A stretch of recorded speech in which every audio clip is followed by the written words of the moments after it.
Welcome again to Leaders Uncut. This is Catherine Oakes, your host, and today it is my pleasure to welcome with us Costantino Roselli, who is the founder and CEO of Netizens World. Hi, Costantino. How is everything going? Hi, Catherine, and thank you for having me here. Everything is fine. Hope the same for you too. Yes, I'm so excited to have you on the podcast today because you are doing something really unique and so inspiring with Netizens World. So let's talk about your background first, because I think you have a quite interesting background, and then get into why you started Netizens World. What's the vision, the mission, and what you have accomplished to date? So my background, I started back in the 90s as a computer science. I studied computer science, and then I fascinated, as everybody else with in my generation, we fascinated with the Matrix, and we let's say, we had the privilege to see a new millennium arrive, and that was really fascinating. And we thought that we have the power right now to change the world and to see the future in a different way. A new millennium was in front of us, and then I started to combine things based on computer science and marketing and storytelling and all of those things. I thought that they should be combined. I still believe that everything is combined, and we live in an era that we have to combine things in order to succeed on what we are doing. It's not one man show, and it's not one science that brings something alive. So what I thought back then was that we have the opportunity to build something inside of the so-called virtual world that days, and today we call it the Metaverse. And in order to succeed on the foundation of two things, inclusivity and sustainability. I don't believe that sustainability and inclusivity will be achieved if we don't change and we don't build something new, that we transfer everything that we do inside of virtual world, and in that way to take as an advantage the technologies, the creative technologies. Sounds great. That is so true. I mean, what you said on your website, you enable the impossible, because I think a lot of business people now have to start looking at what they do with a different lens because of these new technologies. It opens doors, it doesn't close doors. I think it really opens doors to so many ways of telling a story in immersive ways, but also in ways that are very memorable, because the brain is so overloaded now with data, with information, that we really have to make an extra effort, I believe, to dig into the areas of the brain that are not so filled with the data that everybody has stored inside of their cells, right? So that's what you're doing, I think, with Netizens, because you're using the metaverse to build new business opportunities in a market that is actually an infinite market. Yes, exactly. I focus and I am obsessed, let's say, with what I call avatar economy. And avatar economy is one corner of a four that you need to combine in order to build the metaverse. And the other corners of the economy is the creative economy, is the experience economy, and you have the connection economy. And avatar economy is the final one that concludes the rectangle, let's say, of the four economies that you have to work on them in order to produce everything in the metaverse. And for me, the metaverse is not about a platform. It's not a marketing tool. For me, the metaverse is the new way of living and working. I mean, is an environment. This is why we call it metaverse. Is beyond the universe as we have it right now, and it will be a place that technology. It will be a projection of ourselves, a biological projection of ourselves. It will not be a device that we will have in our bedside table.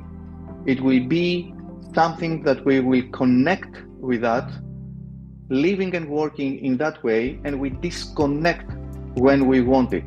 It will not be something that we have it as an agenda. It's not replace what we have right now. So in that way, it's completely different the mindset that you need in order to go in there, because it will change, transform us from industrial revolution, industrial lifestyle, to the metaverse lifestyle.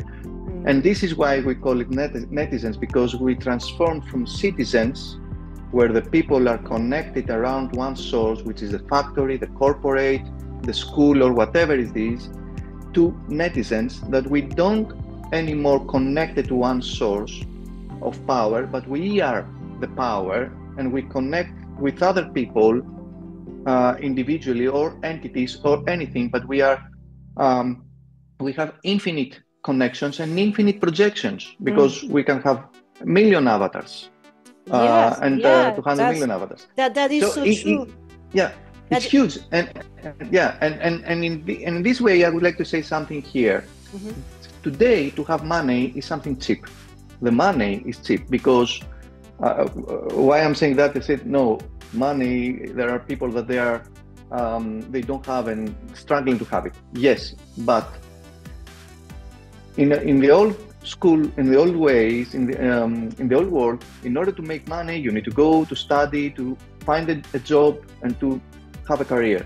But today, you can learn something from internet, which is free, and then you can say, I'm an expert on that, and you can sell that expertise. You are 15 years old, and it's easy to make, let's say, 100 or 200 euros or $100. And in this way, I said it's cheap. I mean, you can do it fast, and it's approachable and easy, let's say, to make it work in this way. So, and that it makes the difference today, that everybody is focusing on this, how to make money, because it's easy. But if you change your foundation of what you build, and you change it and you say, it's not about the money, but it's about sustainability, it's about inclusivity, it's about diversity, it's about to create projects that brings ideas alive. The money, in one way or another, is a side effect of what you do. So I think that the people today, they try to take technology and say, okay, how to use this technology to make money? Bring the metaverse to confuse people and to make it another marketing tool to sell same crap in different wrap. And the people today are not stupid. They understand when you try to find an easy story, an easy way to push your product. And this is why they fail. So we have to change our focus on try to sell to people our crap, and to go to the focus to ask the people what you want, what you're struggling for, how can I help you? You, not them, because there is another person for them. So you should be focused on, I am here for you, dedicated to you. And to enable the impossible, as you said, is a phrase that I took it from my mentor, Seth Godin, who said that to enable the impossible, you need to destroy the perfect. And the perfect is the way that we think. The perfect is the life that we build. Everything is working until it's not working anymore, until it's unsustainable. So if we want to make it working, then we need to destroy it and to build something else that is working. And this is how it's working so many years. Everything is changed. Nothing is normal in terms of we have to keep it that way. So don't try to keep the business as you have. Try to build something new. Yeah, I mean, I love what you're saying, because I mean, there's a movement happening right now. There's something happening at all levels, because I'm hearing a lot of people speaking about a shift in the level of consciousness, and it's a collective consciousness that is evolving. Whether you like it or not, it is happening. The metaverse, the new technologies are not happening here by happenstance. It's happening exactly at the right time for a reason, because humankind is evolving into, I think, a smarter, more organized, more cohesive population that is now that cannot be separated from one another. We are one. We are becoming one, and I think the new technologies are allowing this to happen. And the netizens, the citizens of the net, that's exactly what it is. This is the mentality that I think is going to open doors to all things possible. And having that type of mindset, I think is going to be life-saving for the people that are able to embrace it. Exactly. As you said, I like what you said, and you give me the stage to say that netizens, the citizens of the network, the infinite network, every network that we have, we don't belong to one network. We are allowed to belong everywhere. So what are netizens? Netizens is a movement that embraces this idea and wants to preach this idea everywhere. And at the same time, I used to say that we are a company that is creative and immersive experience studio. And then I would say that, okay, everybody is a company. I mean, you have a legal entity, but we are not actually, because we are not working in the term of the corporation, of companies with desks, offices, and something like that. We are a community. And I have right now in my community, I have in the inner circle 5,000 creators. And in the biggest circle of community, for the people that they know how communities are worked, and that there are tribes and then communities around the tribes. So we are 150,000 dynamically people. So those 5,000 people that they are in community are part of netizens, which means that we are the hub of the projects to them. So that means that generate projects, because we do the networking with other entities and people and brands and everyone out there. So this is what we are doing actually. And we bring those projects to the community and we say, okay, let's do this project. And that project needs this person, this expertise and that expertise. And we go address that to community and we say, who wants to involve on that project? And we build, let's say, a team for that project that has also projection to the whole community for help. Yeah. And this is more flexible, dynamic, and it breaks the barriers of the isolation of you have one person as an employee and all the project, because this is his or her or its role, they need to do it. But they don't have the same capability. Those people that they are there, they don't have the same capability or the same, let's say, skills to do the same thing. So you are not flexible. So if I have something on fashion, I need creators that they understand on this fashion, and more in details I have for luxury fashion. That guy is doing this and he loves to do it, and he will be dedicated on that and he will do it. And that is fantastic. And this is how we work, and we share everything on this. We give jobs, we give opportunity. So we are a huge community that you can apply on us, let's say, I mean, by connecting with us and subscribe to us. And then everything that we know, we will sell through an email or in Discord or everywhere we are. I love it. And on your side, I love what you're saying. You say we enable the revolution, because we are building a world without borders, gravity, genders, religions, social stereotypes, traditions, or any other obstacles and limitations that keeps you from building the future, because the future is different. And I hear very often people telling me, yeah, but we've always done this way, it works, why reinvent the wheel? And my answer to them is, well, it used to work. What guarantee do you have that it will still work? The world, our societies have evolved right from the very beginning. The survival of the fittest has happened thanks to evolution, thanks for technology. So you need to stay open and think in global terms, not think in local terms anymore, because we are one world that is interconnected and that has to work together for survival purposes. You're absolutely right. Absolutely right. And I'm thinking here that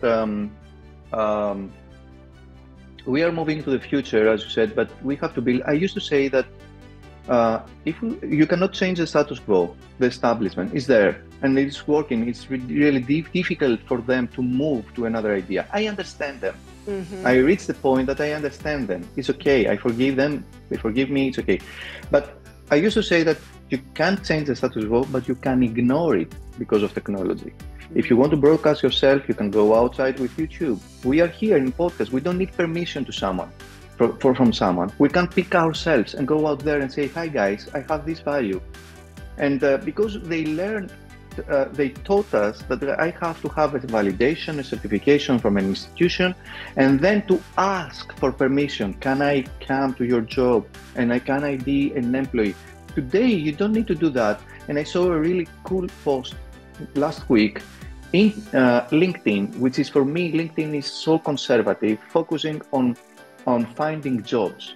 And the people, they have a hashtag on their pictures that say, I'm open to network.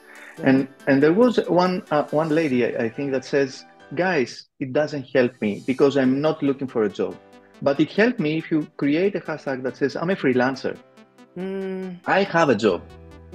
Because the freelancer, the difference between an employee and a freelancer is the employee have a job, the employee own a job. So, the freelancer own a job. So I owe a job. Let me know how my business, my freelance business, can I help you on this? How can I help you? And this is the most important thing, is to go out there and says, can I help you? I build, this is for you, take it. And if it's wrong, I will go back and I will make it better for you again. And what people, they value is the progress that you have. And the progress is roller coaster, is not going like that all the time. But I think that the people right now, because we are connected with social media, we are connected with thinking different. You said it really cool. We are moving to the future to build one world. We don't care about borders anymore. We don't understand them. All of those things still exist in the current media because this is the world that they build. Yeah. But I like to say that citizens choose to play with bricks, building walls, isolating us. We choose to play with pixels, creating unimaginable stories, tearing down those walls, connect everything and everyone. I love this. I think that's so important. So how do you see then you just said it, right? We need to have lots of freelancers. It's okay to be a freelancer. It's not a lower grade type of professional. So do you see a world where there are going to be more and more freelancers developing their own business, and then companies working with those freelancers to reach their goals? Is that how you see things happening going forward? Yeah, exactly. To create today one entity is easy. Okay. It takes minutes. And a legal entity, I mean. So you can be a freelancer. Freelancer means that you take the responsibility back. When you go as employee, you give the responsibility to others. Not only because of your position, that you have a boss, that the boss take the blames if you are wrong. And if you are okay, you won't need to take the reward. But also, it's how the industrial lifestyle working, that we take care of you. You don't need to do anything, but you have to pay the price, which means that we take everything from you. We will give you something to take it back to us.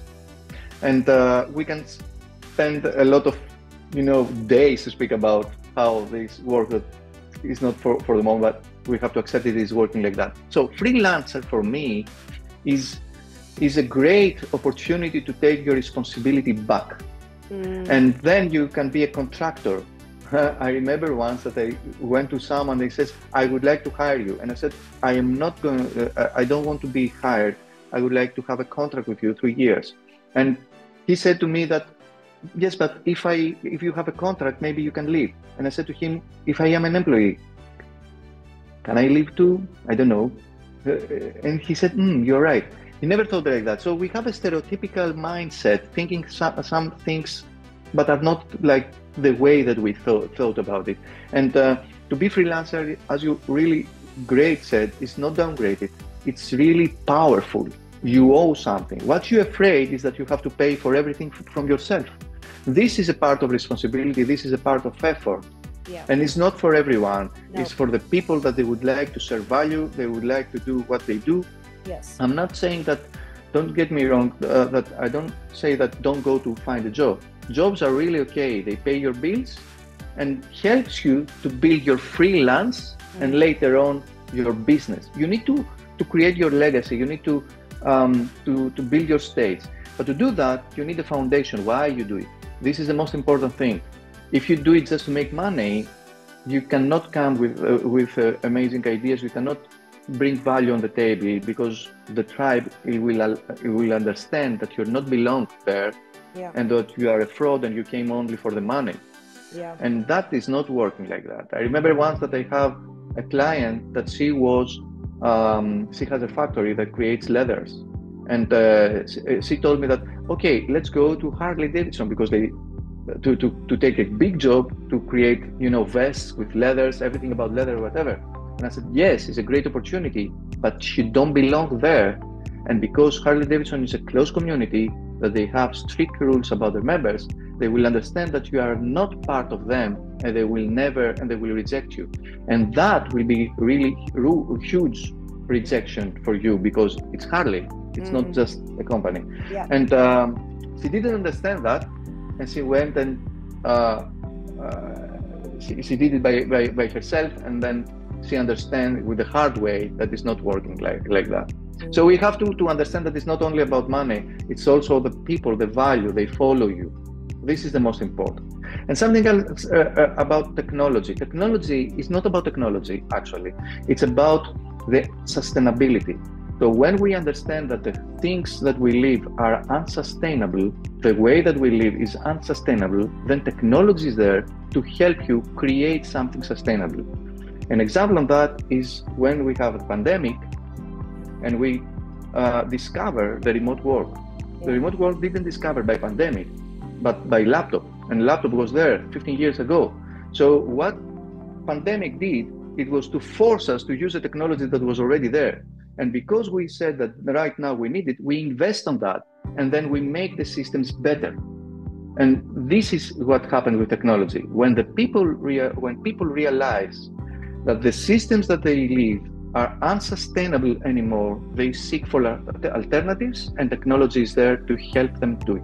Yes, that's so very true. I think it's like I said, it's really staying open-minded. And when you're open-minded, then you're ready to learn and assimilate new things, which in turn is going to develop a different perspective on what you're currently doing, and not be afraid of implementing and trying new things, because that too, fear stops a lot of people from embracing certain elements that are going to become vital for them. And like I say to everyone, if you don't do it, your competitors will. And what happens if you realize you have to do it and it's too late? Then what? Yeah, exactly. Yeah. And we have to learn from history. And history is always teaches those things, because this has happened when we change from drone horse industry to then horseless vehicles. Today, cars and automobile industry. We didn't change in one night, but the people that they understand that, like Hermes, for example, that they understand that we will move there. So it changed the accessories to go to cars and not anymore to carriages, and the horses. He not only survived as brand, but they built a fortune. And the people that they resist and they say, no, never change, everything is traditional, and they keep holding back and resist, they vanished. So we have to understand that. What the people they don't understand is that they think it will not happen to me. Yeah. This is the first mistake. So this is what they do. Very true. So give us examples, Costantino, of what the type of services that you offer with Netizens. Give maybe a concrete example. I think that would be very helpful. Yeah, okay. So what we do, actually, we are focusing on two industries, let's say in big categories. The one is education. We are collaborating with universities and colleges and schools. And we will help them to build what we call phygital studios in creative technologies. The one project that we're working right now with a college is that we build a studio like that in order to connect all the disciplines in one studio, in order to create co-creative teams. We call it cross-discipline innovation teams, and they will be working on this studio with virtual reality, augmented reality, and they will create projects together. But imagine that this studio, all the disciplines they come in one studio and they connect with other studios, so you can connect all the big minds of the students around the world working in one idea to solve problems like sustainability, inclusivity, or specific in details projects, what will happen with retailers, what will happen with them, and to give solutions. This is huge because right now every department works alone, isolated on that. They deliver theses or things that they think about. But in this way, we accelerate everything and we give an environment to work on that. And second project that we do came from our community as an idea. I took it not as an idea, but it came as I understood it because of community. One lady from another country, I don't want to say right now, she came to me and she said that, do you have books about fashion and connected with theater and cinema? Because in my country, those books are banned. And I say, oh my God, when I hear something like that, because my first value is freedom, and I can go crazy. And I said, okay. It took me 5 minutes to download 15 books, upload it in a Google link, and I shared the link to her. And then I said that as everything is banned in that country, but she has access there, so VPN and everything. This is what I'm saying, that status quo is completely crap, what they sell about borders and everything. So what I was thinking, it was to create a virtual environment that we can connect there and to share ideas and to play together, learning and help people like her. And when we did it, suddenly it created a community for these special ladies that they don't have voice in their countries, and we gave them voice. They lead right now in their fields, in our communities inside of the metaverse. This is what we can do. I'm not a politician to change how in their country the laws are working, but I can give them a stage and they give me the voice under. And in that way, I would say, I had a TEDx and I would say that I broke a country's law and I felt really glad and it felt really cool. And those things, those projects we are working in terms of inclusivity. We would like to give voice to people like LGBT community or women that they don't have voice, to give them their voice and the status that they really deserve. And the next one, and the third pillar, let's say, is about entertainment. I mean, we create creative projects like fashion studios inside of the metaverse. We create avatars, we design fashion inside of the platforms. And the last project that we're working right now, that will be really, really innovative, is to create a phygital e-commerce that only one person can design, produce, marketing, and do everything without touching any textile. And that will give 97% sustainability to the world. And when we, this is a big project that we're working, because we would like to create it and make it automated in order to sell to everyone, every brand, as a service. That's fascinating. It just tells me you can just create anything custom, right? I mean, that's what you do. So any company can come to you and tell you, hey, Costantino, I'm trying to create this type of world or this type of experience, and I want to bring in such and such aspects of what you're doing. Can you help? So that's what you do. You customize every single project. Yeah, bespoke. Okay. Yeah, exactly. That's wonderful. Wow. Yeah. I mean, it's just like I said, it's a completely different paradigm that for me, after I spoke with you for the first time, I realized, wow, I mean, I could do it this way, and now this is becoming possible. Give us an idea on costs overall, because I'm sure people are going to wonder, that must be very expensive. It's using new technologies, it's customized. Can you give us an idea on that side of the business? It is expensive, actually, because right now technology to use it is expensive, and also the people need to be paid of doing that. So it's not a cheap project, but everything is cheap around us, and we thought that we reached the point that we say, okay, why to pay on something? But you don't pay actually. You pay a service. This is why we make it customized to you. So you pay the future. actually, because what we do right now for the college is something that they will have it. We train them.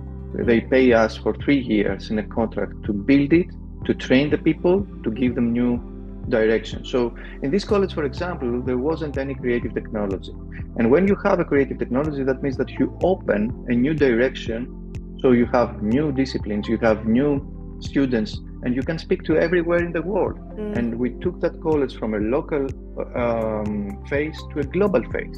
Whatever we do, actually, it goes to the global one. So, for example, we go to a brand and they design, they want to enter, for example, to Zepeto platform, and they need to pay, let's say, from, depending on what they want, they need to pay from 3,000 euro per month to 10,000 euro per month, depending on the marketing that they want to do, the impact they want to do, how fast they want to do.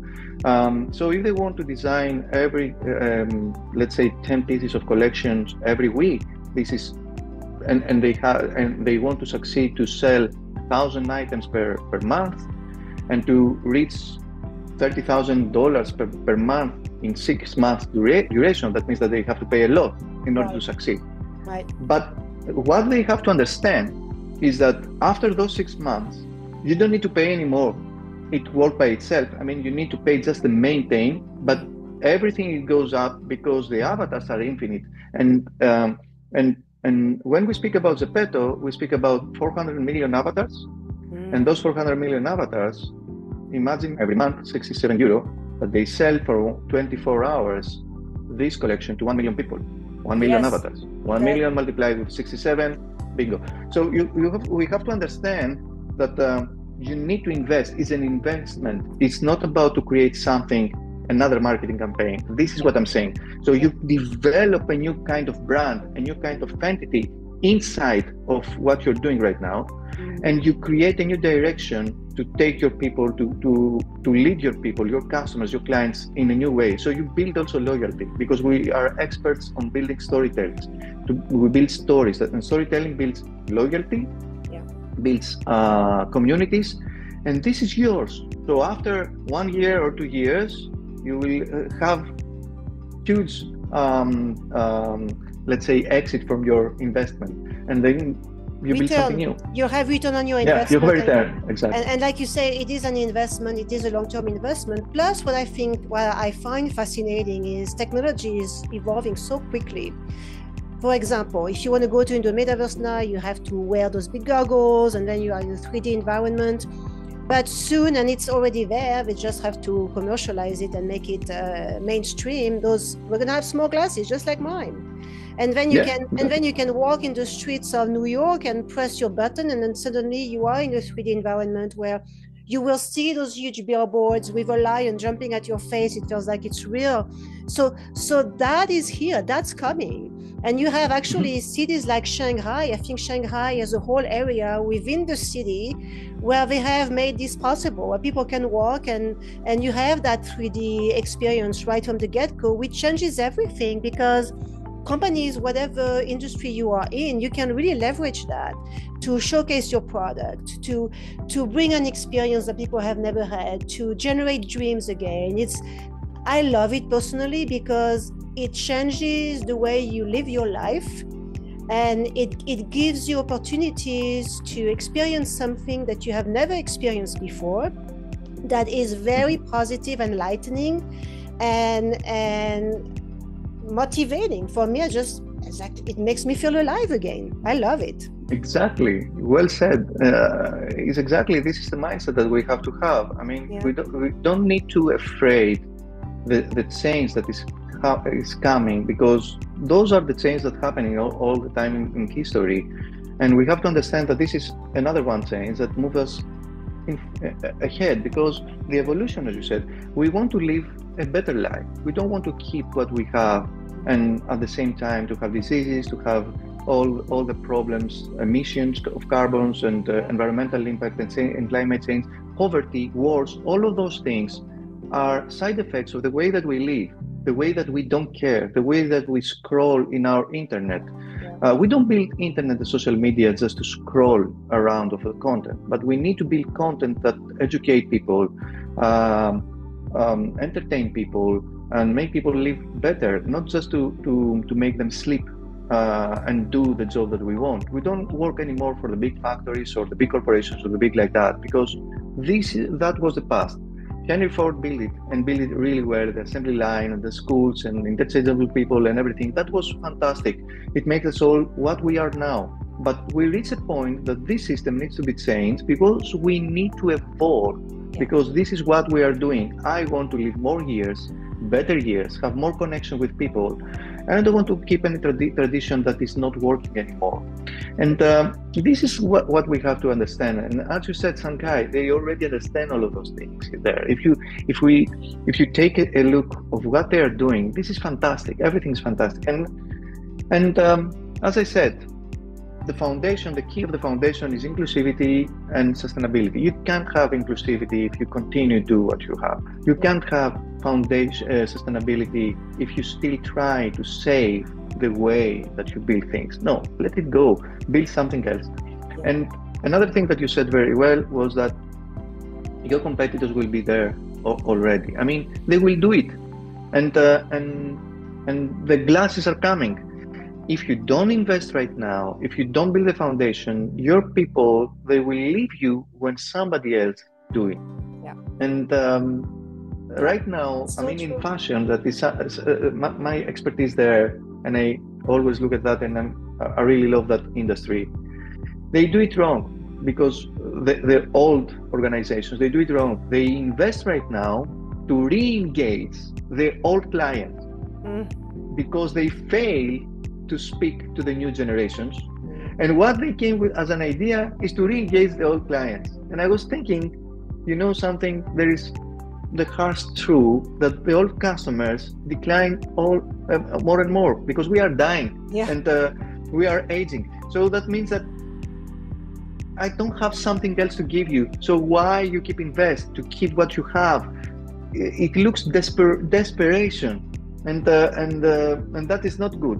So you need to invest in technology, and because the new customers understand technology. My daughter is 11 years old, and she asked for Christmas Robux for dress to impress. No, you're right, Costantino. I mean, this is so important. But the problem is, a lot of people, a lot of companies, they say, let's reconnect with our clients, because this is what we've been told and taught in marketing. You have to reconnect with your clients. You know, this is the easiest way to generate sales. You get back to your old clients. Yeah, well, true, that's part of your strategy, but like you said, the clients are going to die. So what then? You have to get the new generations in, right, in order to survive. Exactly. That's so important. So anyway, this is wonderful. You gave so much information. I love it, Costantino. So if you had one thing to say, one thing that you've learned in life that you'd like to share with my audience that would be inspirational to them, what would that be? The one thing, be yourself, be authentic, find your tribe, show your work, expose yourself, don't keep things on you, and don't be afraid to go out there, be full, and don't be afraid to make yourself look like fool. I mean, don't polish yourself, don't search for perfection, search for action, and do things. And when you do things, the people are coming to you, ask you. So that means that this is the network, this is the connection that you seek for. Ask them what you're doing. Don't be afraid to go out there with a small thing that you do, because nobody looking for the perfect. Everybody is looking for someone that is doing something to start. And when you do something, say, hey, I did this, somebody could say that, oh, we already did it. But some other says, that's good because I'm the same way, let's move it further. So this is my advice. Don't be afraid to be full. Don't be afraid. Have fun on what we do. And that's all. So very true. You know, the one thing for me that's critical when I hire people, I want to see passion. I want to see life. I want to see excitement. I want to see passion, whether they have lots of experience or not. It almost doesn't matter to me, because somebody who's passionate and who loves life is going to learn, and is going to adjust, and is going to expand. And that, to me, it's such an important quality to have love what you do, be authentic, be passionate, find out what makes you really feel excited. That's so important. Exactly. And this is what the people, they love to you, and they will connect with you. This is what they seek. You said that you seek for those people, and this is everyone, I think. Yeah, so true. Anyway, so Costantino, if somebody wants to get hold of you and connect with you, what's the best way to do that?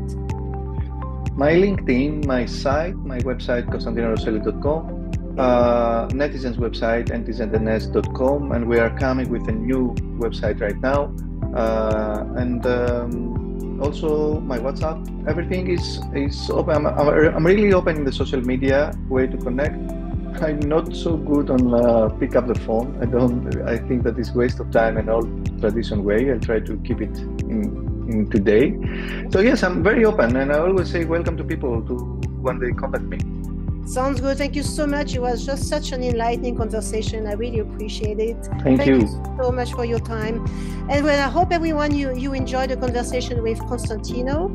So it will be published on my YouTube channel. It will be published on LinkedIn. So share with your network. Now, this is why I'm doing this with the podcast. It's to help everyone to share the good, to share stories that are inspiring, and if you share with your network, it's gonna reach people that I would not be able to reach otherwise. So I would greatly appreciate if you could do that and subscribe to the channel. It helps us continue what we're doing.